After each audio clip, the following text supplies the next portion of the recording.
On aurait bien mis un petit radiateur portatif, là, ça aurait fait du bien. Eh, les Français, je peux vous dire que ça caille, hein, mais on est courageux, on y est, nous, on est là. Hein.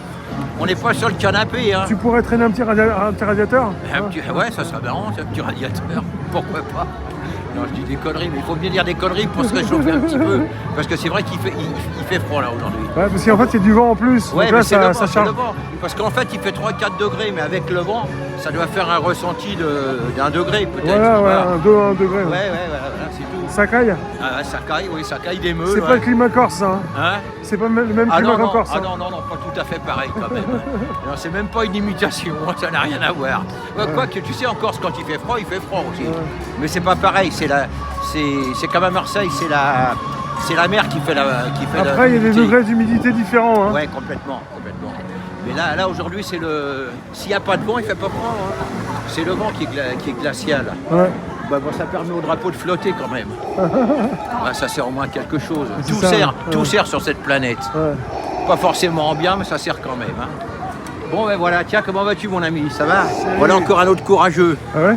On est entre courageux là. En direct? Pardon? Vous avez un truc à dire en direct? Je suis en direct. Moi, je parle à des gens par le micro. Ah, c'est vrai, il m'avait déjà dit. Ah, voilà. Il m'avait déjà dit, je crois. Oh, quel sale caractère. Ben moi je parle à des gens, mais à travers le micro. Il est corse, non? Oui, tu m'étonnes. Non, mais moi je parle aux gens, mais à travers le micro. Tu m'as déjà dit ça. Ah oui, t'as déjà dit ça, il a pas envie. Ouais, il a pas envie. Hein. Ouais. Bon, c'est pas grave du tout. Bah écoutez, nous on est bien, on est heureux, on est entre gens volontaires, entre gens courageux, entre gens qui pensent à l'avenir des enfants, des petits-enfants et tout ça. On est bien, on n'a pas honte de nous, on est même fiers. Et voilà, j'espère que samedi prochain, vous nous rejoindrez. J'espère que mes petites paroles vous vexeront un peu, ça vous incitera à venir samedi prochain, au lieu de regarder la télé, au lieu de faire vos courses le samedi, comme si il n'y a pas d'autre jour pour faire les courses. Enfin voilà. Bon, enfin si votre avenir ne vous intéresse pas, remarquez, je m'en fous. Hein. Vous savez, moi j'ai 74 ans, alors j'en ai plus rien à foutre. Si ça se trouve dans 10 ans, dans 5 ans, je suis mort. Un coup de matraque de CRS dans la gueule, allez savoir. T'es en bonne santé? Oui, je suis en bonne santé. Oui, mais après, ça peut être la matraque du CRS. Hein. Ça peut être un accident de voiture. Me faire écraser par un barbouze, commandité par les hautes sphères du pays. Va savoir, toi. Il n'y a plus de respect dû à l'âge. T'as des gens qui tapent dessus alors que quelque part, t'as quand même 74 ans. Quoi. Bah, exactement, ouais. Bah, remarque. Pas te faire taper, quoi. Ah non. Mais remarque, en parlant de ça, d'âge, quand tu vois cette pauvre femme de 95 ans, 14 ans, qui s'est fait violée en hôpital. Oui, puis casser la gueule là, par 3-4 petits voyous, je sais pas combien. En fait, en ce moment, il y a des viols à l'hôpital. Non, mais moi, des mecs comme ça, il faut remettre la peine de mort. Il faut les buter tout de suite, même s'ils ont 16 ans, même s'ils ont 15 ans. Je suis désolé, moi, j'ai eu 15 ans. Eh ben, je savais ce que c'était que violer une nana, il fallait pas le faire. Attaquer une petite vieille pour lui arracher son sac, pour lui péter 2 côtes. Non, mais il faut vraiment être odieux.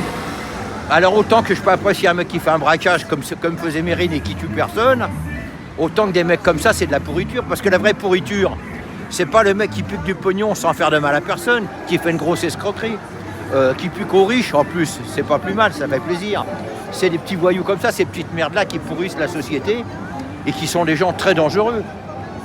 Aujourd'hui, on peut même plus marcher dans la rue tranquillement sans penser qu'on pourrait prendre un coup de couteau, sans penser à n'importe quoi. On est toujours en danger. À l'hôpital, tu peux te faire violer, quoi. Ah bah même à l'hôpital. Oui, ils violent à l'hôpital. Alors, d'ailleurs, dans les hôpitaux, ils rentrent et ils piquent les sacs à main, ils piquent les portefeuilles, ils piquent tout. Alors.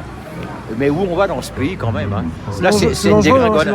Ah non, mais je vais te dire, c'est carrément aujourd'hui un danger de vivre. Ouais. Quand tu vis, tu es en danger. Tu prends des risques. Vaudrait mieux pas naître, hein, ou alors vaudrait mieux mourir tout de suite pour être tranquille. Hein. Enfin, c'est comme ça, quoi.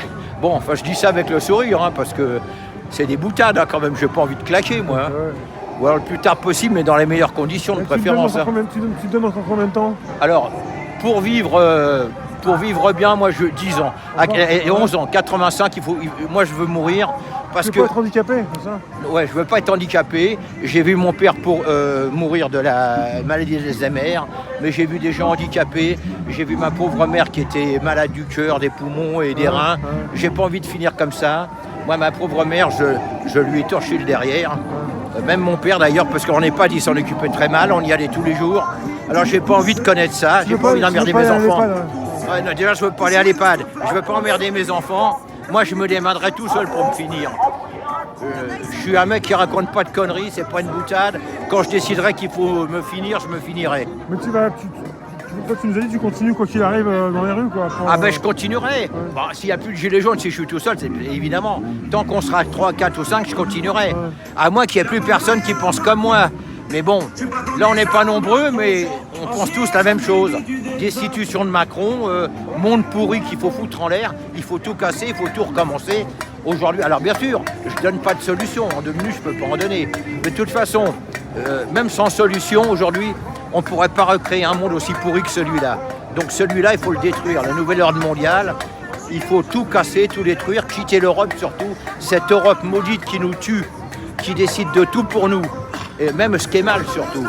Ce Macron qui est un pion, et qui est un salopard qui fait tout ce qu'on lui dit, qui va prendre ses ordres aux États-Unis, à l'OTAN, à l'Union européenne, un voyou fini, une crapule totale, ce gars-là, il faut le virer. Il faut même l'attraper et même le condamner, et très fortement. D'ailleurs, j'espère qu'un jour, on pourra les attraper, tous les gens de la République En Marche. La Renaissance En Marche, maintenant. J'espère, puis pas que ceux-là, d'ailleurs, ceux du LR aussi, et même ceux de LFI, de la NUP. Il y a beaucoup de gens à mettre en prison. Je pense qu'au bas mot, si le peuple arrivait à faire une révolution, il faudrait au bas mot mettre à peu près 30 à 40 000 personnes en prison et les condamner tous un par un. C'est beaucoup, ça, hein. Hein? Ça fait beaucoup de place en prison, oui, alors à ce moment-là, tu les mettras 10 dans une cellule, ça les punirait un peu. Ça ferait une punition supplémentaire, ou à 15 même. Non, parce que tous ces gens qui sont coupables d'avoir réduit la France où elle en est aujourd'hui, parce qu'il faut savoir que les 2 partis qui ont le plus gouverné la France depuis la fin de la guerre, 45, c'est quand même le PS et LR. Bon, LR s'appelait pas pareil, avant il a changé de nom 8 fois. Il y a eu l'UDR, il y a eu le RPR, il y a eu l'UNR, ils ont changé 7 fois de nom. Ils ont tellement de casseroles au cul qu'ils changent de nom souvent, évidemment. Donc, qui c'est les deux qui ont mené la France à cette catastrophe, c'est le PS et LR. Parce que les macronistes viennent tous du PS et de LR, la plupart. Hein. Bon. Alors donc, de toute façon, on ne se trompe pas, ces partis-là, et ceux qui seront encore vivants, si on prend le pouvoir un jour, il faudra tous les punir sévèrement. Il faudra tous les arrêter.